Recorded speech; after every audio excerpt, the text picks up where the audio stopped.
And we're on. And we're on. We're having fun. We are having fun. Yeah, Terry's here with me and his grandson. We're enjoying the great outdoors in Browns Park. This is the Jarvie Ranch. This was established in the 1800s, and we'll have some pictures a little later on of the dugout, the original place where Jarvie and his wife stayed. This was the only store in the area. You got to remember, you're about 100 miles from nowhere when you're at this location. Vernal's 100 miles, Rock Springs, Green River 100 miles, and Craig, Colorado 100 miles. So it's a pretty isolated area. The valley was originally settled by the fur trappers, and Fort Davy Crockett, believe it or not, was right across the river over here. There was an old stone fort over there that they used as they called it the Rock House, the saloon, over the years. We found that. I know where that's at. I took some photos. It's up on the internet. So this area is pretty well, goes back into the time period of 1834, in that time period. Fort Davy Crockett was built here, and it was right across the river. Like I said, it was a very poor fort. It was one of the fur trading forts. The first rendezvous, I believe, was just up the road, not very far from here. And the last rendezvous was here in Browns Park. And the fur traders were pretty heavy in here, and then as time went on, this establishment took place. Very, very nice small ranches in the area. The valley's about 30 miles long, and good maybe 7 miles wide. The area in here, most of the land is federal land, very little private land. This ranch is very historic. You got to come visit this place. It's just so beautiful. There's the old rock house behind us, and the original cabin is there in the dugout, and I'm sure Terry's going to get some pictures. He loved the dugout the other day. Yes, I did. When we went in there. But this is an area that you just got to see. A lot of history. The Outlaws were in here. Butch Cassidy. Just up the road is Cassidy's corral up there. Sundance, I mean, his corral was up there, and they raced horses. The valley was very tight-knit. The ranchers took care of the outlaws took care of the ranchers. So here we are. We're going to do a little exploring of some of the, oh, he's coming in close, of some of the old cabins and stuff. There's a lot of old maps available, and if you know how to do research, and in treasure hunting, 90% of treasure hunting is research. And you do your research and you look at the different stories on the different treasures, and you figure out the good, the bad, and the ugly. Like, for example, $50,000 in silver coins buried up Irish Canyon. Well, hell, that's 1,000 pounds of... How's a cowboy going to drag 1,000 pounds of silver dollars, you know, unless you got pack mules? I don't know. Yeah. But anyway, these stories all get exaggerated. There's a lot here. There's a lot to be found. You got to be very careful with metal detectors. Federal government in some of the areas here, the historic value you need to protect. You can get in trouble for digging on public lands, on Forest Service BLM. So you can only be digging on private property, and that's what we're going to be doing.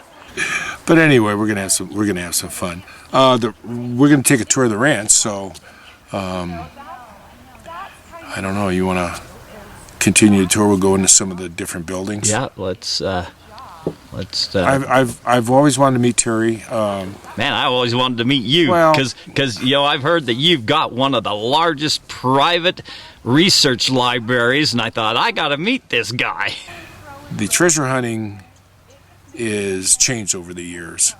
I got into it, and we were sitting in the cabin last night watching old movies from 1958 and everything. And that was pretty cool. And Terry had never seen these movies. And I said, well, that's what I was raised on. You know, Bill Burr and all these guys. And I used to hang around with all of the different treasure hunters over the years. I was like a little tag-along. And they're all dead. Almost all of them are dead. Mel Fisher, all of these guys. A few of them are alive. Fizbo, Carl Fismer, and some of them great guys, great gentlemen. Wealth of knowledge. Hunter Pritchard, he's got health problems. He was my mentor, and he's basically not active anymore. Glenn Carson, all these guys, they're all gone. So who's left treasure hunting? We started Watts. Watts is a great organization that over time has grown and then starting to deteriorate, and we're going to try to build it back up. The electronic media is there now. I do a lot of uploading into scribe.com, and you can find a lot of publications up there that are not available. Magazines, a lot of times when you get a subscription, I'd say a good 75% are just thrown in the trash can over the years. As time goes on, other magazines that are kept are thrown away. Dad dies or something, they don't know what to do. Throw it away. Eventually you're down to a very small amount of magazines, which are a wealth of treasure. Magazines have changed over time. Western Eastern's changed, doesn't have a lot of treasure stories. But once again, all of the treasure hunters and stuff are gone. So they look at hunting in the parks and beach hunting, stuff like that now. So, but this is real treasure hunting. I've given up coin shooting a long time ago. I enjoyed it. I was coin shooting in a time period when you could find coins. You could find silver, and you could find barbers and walkers and Indian heads and all of the neat things, 3-cent pieces, flying eagles, you name it. It's not there unless you go to an area that's virtually untouched. And this is an area that's untouched. And to find them areas that are untouched, you need to do the research, because there is places where the people gathered in the late 1800s, right, early 1900s that's not known about nowadays, and so you need to research and find out where the town picnics were, where the social things were. Yes. Yep. There was a place outside of Denver where the train went up and had a picnic every Sunday. It was near Boulder, and I said, I'm going to go find this. Is years ago, and I found the old railroad tracks. I got all the photos, and they had a regular hotel up there, the whole thing up there, baseball games, the whole bit. First time going up there, man, I was finding seateds, dimes, you name it, and once again, research. That at that time, it was a time when there was still stuff. Yeah, and you just said a perfect clue is a lot of these places where they gathered were right off the railroad, because they would railroad in, and they had little parks, little things right off the, and people could jump on the train, go to these places and gather, and yeah, you're exactly right. Oh, you can find them on the internet. So a secret that I have found when you travel, especially to a lot of the smaller communities, a lot of people in those communities love the community so very much, they write the history of the community. And a lot of those little publications are typewritten, and when they a lot of them is Xeroxed, or copied with a copy machine, put together, and some of them are in the libraries. If you find those, they're a wealth of information. That's where you can go to your local library. You live in a small town, and you can find stuff like that. A lot of the senior citizens now are my age, which I'm not a baby boomer. I was the one in front of it, the silent generation. But we're in a time period. We didn't see the Depression and stuff. We saw the end of World War II. We grew up in the periods of the 40s and the 50s, and went to school then and did a lot of things. So I got to come up here for many, many, many years, and I enjoyed it.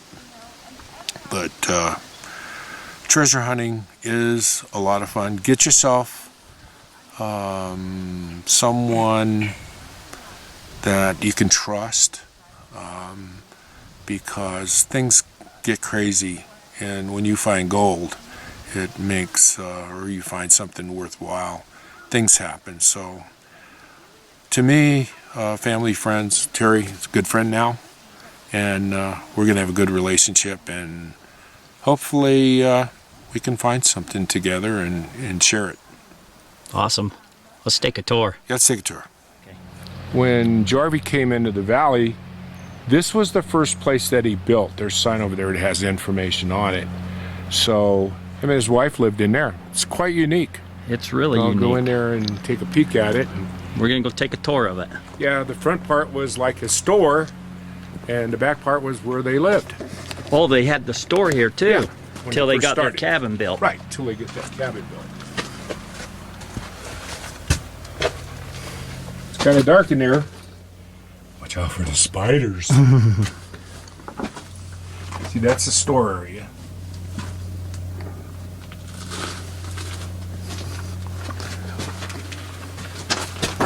Believe it or not, a lot of it was canned garden stuff that they sold, and this is a good place to store the canned stuff. And then what I think's real cool is this back room was there. Everything. Bed. Wish I had a flashlight. I thought about bringing it. And this is an underground dugout. And is it not cool down here? It's it's not hot in here. It's cool. And it's hot outside. And it's hot outside. Their bed. Stove over here, pantry.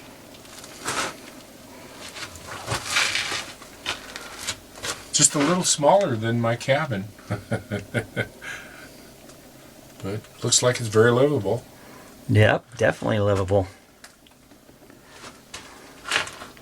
But this survived for years. Look at the photos on the wall. On the post up there. I don't know if I'll be able to. One guy looks like Mark Twain. Wish I brought a flashlight so you could see some of this a little bit more. Well, it's showing up fairly decent. So, well, let me bend over and scoot out of here. Good Lord. I'll bump my head. Get out of here. Oh, Lord.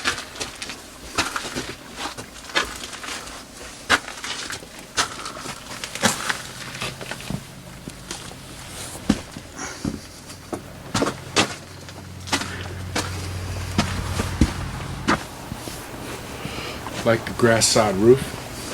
Oh yeah, I didn't notice that.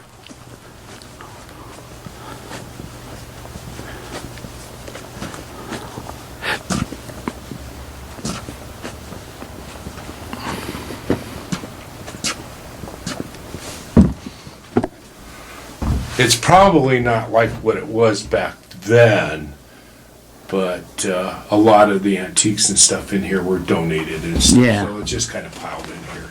There's the original phone on the wall. And everything came down Red Creek, and this is the area.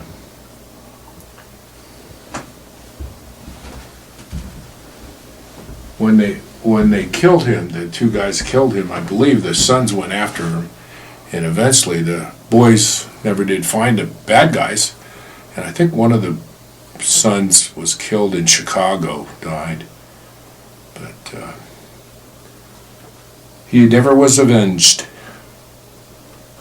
He never was avenged.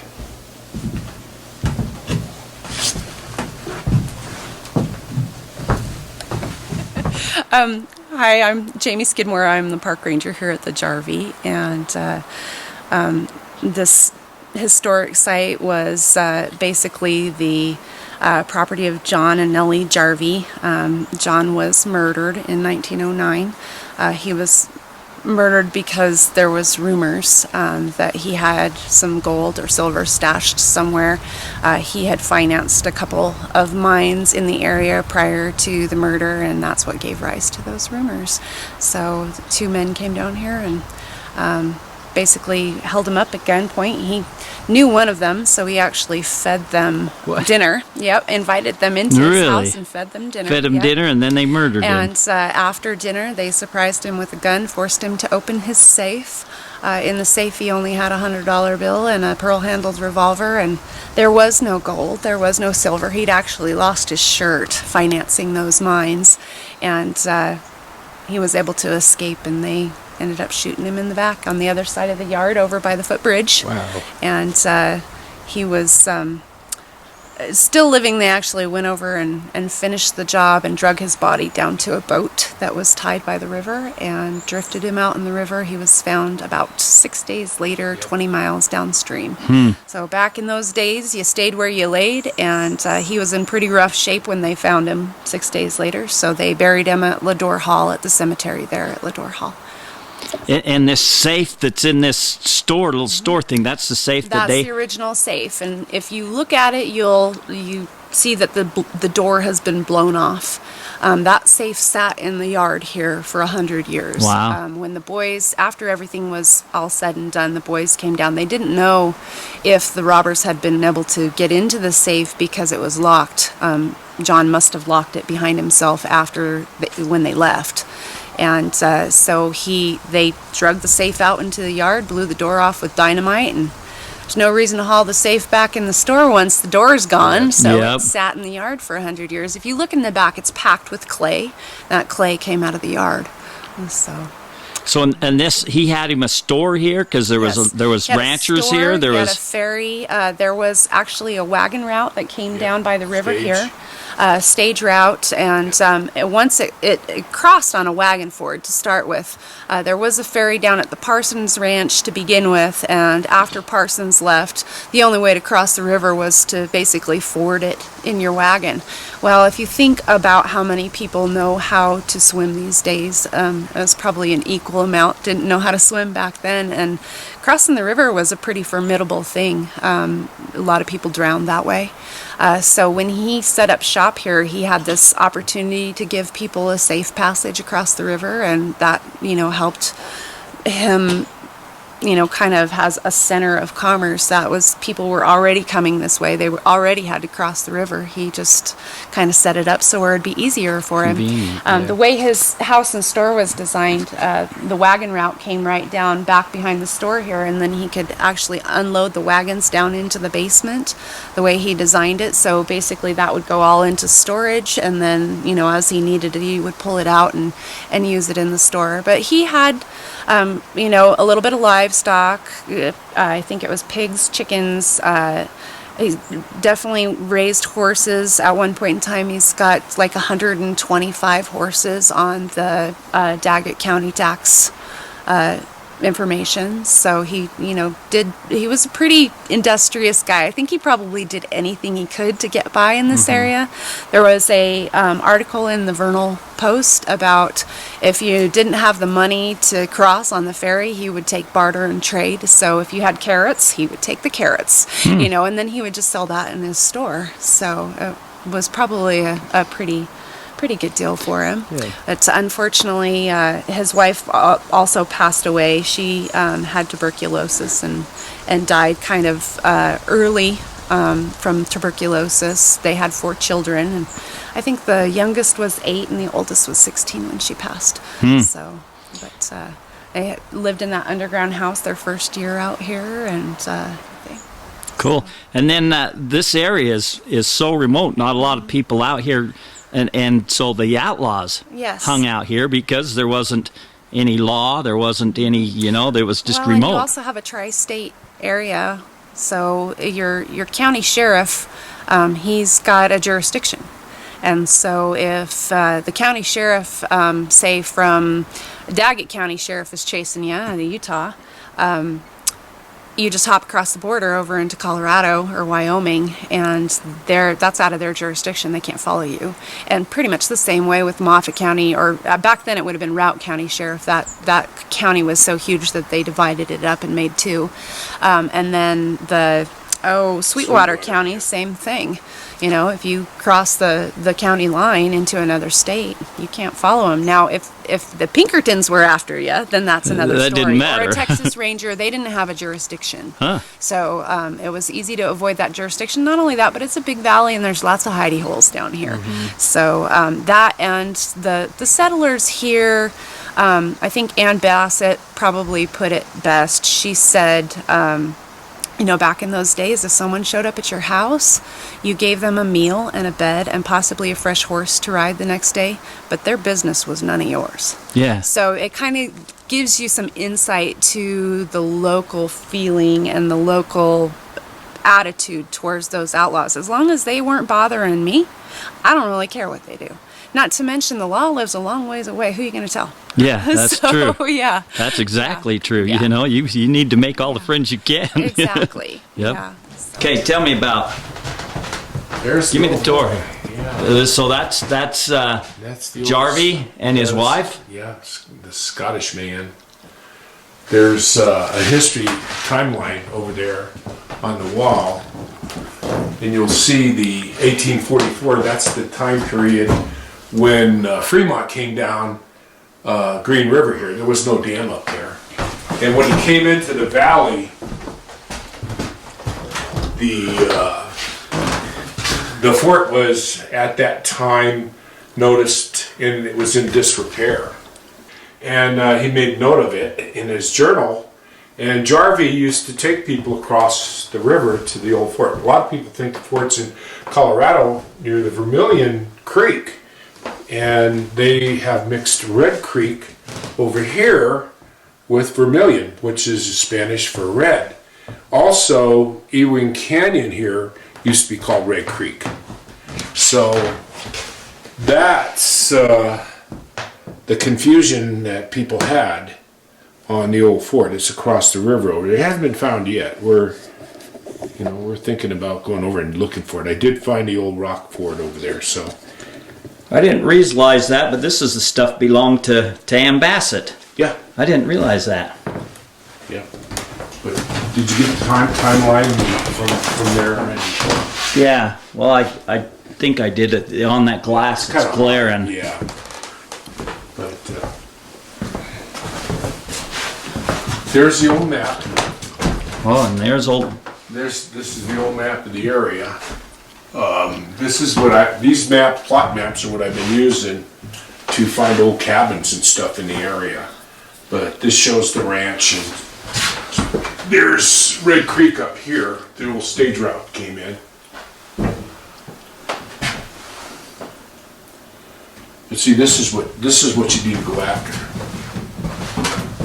These maps, because these section lines and that will transpose onto the new maps. You know exactly where the old stuff was at. That's down near the gates of the door. There's the boys, Butch and the Wild Bunch. Get a picture of some of the copper ore.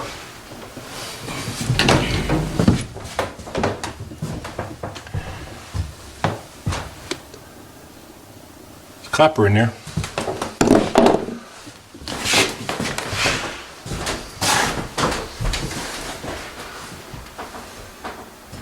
I really don't know the story behind that other than it was out in the mountains up there, and eventually the tree's dead, and they cut it down and they kept that section and brought it over here to the ranch. So who knows how old it is, if it's modern, new, it's kind of cool. It's old. It's Sasquatch. I honestly think it does look like Sasquatch, yeah. It's Sasquatch. Yeah. I honestly believe that's what it is. Somebody saw Sasquatch, and there it is.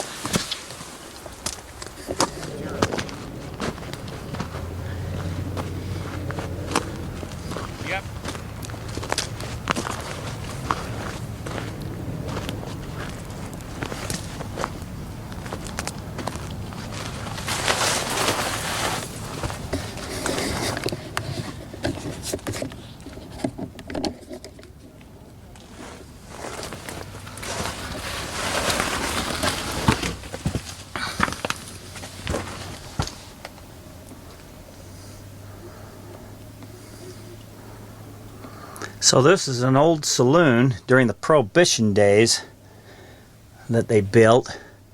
It's underground, and unless you knew it was here, you didn't see it because it's kind of hidden up by the sagebrush when you're out there, and so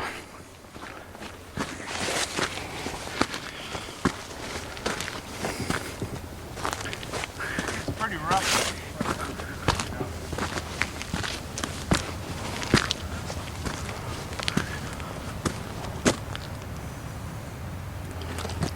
Big enough area to have a post office. really.